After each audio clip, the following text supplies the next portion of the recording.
I don't like my orders or the orders of my warriors to be questioned or disobeyed. You've done both.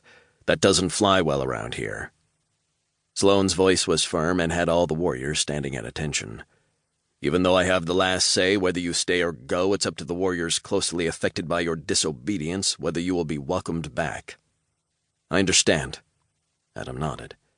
He knew when he walked through those doors there wasn't going to be a welcoming committee, but he was ready to prove he was warrior material.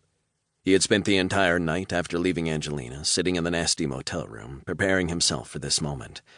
If he wasn't welcomed back, he didn't know what he would do. "Does anyone have a problem with Adam being back in the program under a probation period?" Sloane asked, his voice firm as he continued to stare at Adam. "No," Damon replied, his eyes drilling into Adam. "No."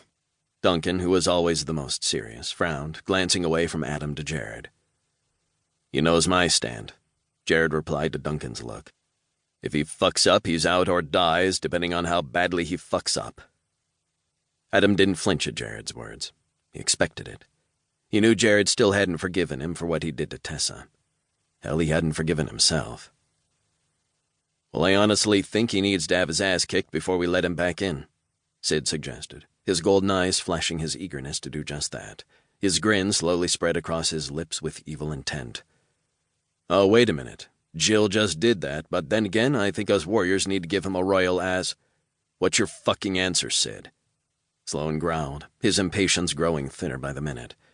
"Yes or no?" "No, I have no problem with it," Sid answered with his usual smart-ass smirk. "What about you, Slade?" Sloane, who looked like he wanted to kill something, ignored Sid's never-ending smug grin. "No problem, but I do think he needs to learn his own strength when dealing with humans," Slade replied. "He could have killed his sister." Jared growled at that, his fangs snapping.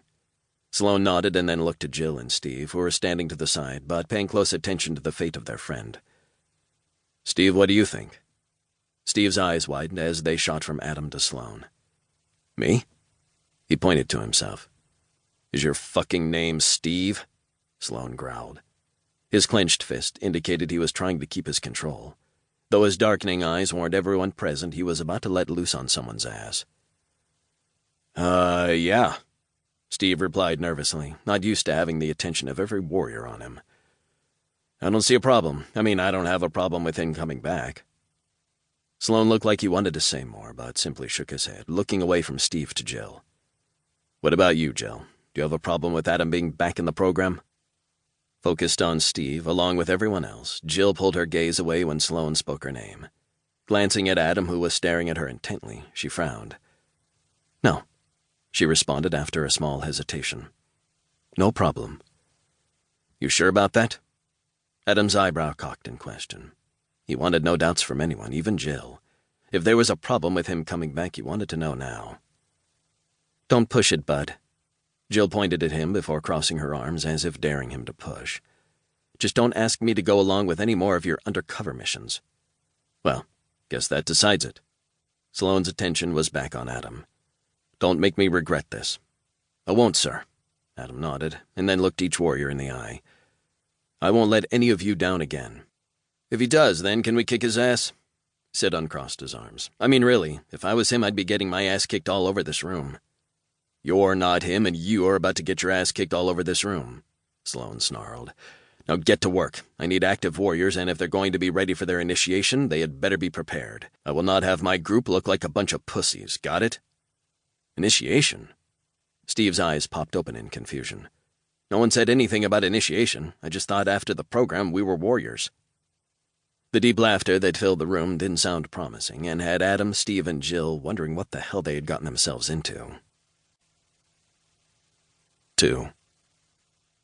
Lana let herself into her parents' home with a key she never gave up. She was relieved to see neither of her parents' cars in the driveway. She needed someone to talk to, someone who would understand, and her sister was the only one she could go to. "Caroline?" Lana called out, tossing her bag and jacket onto the chair that sat in the entryway. "In the kitchen," Caroline called out, sounding stronger than she had days before. She had snapped back from her ordeal stronger than ever. She also seemed changed, but in a good way. "You're just in time. I've made your favorite, fried peanut butter and banana sandwich." Hugging her sister, Lana glanced at the sandwich.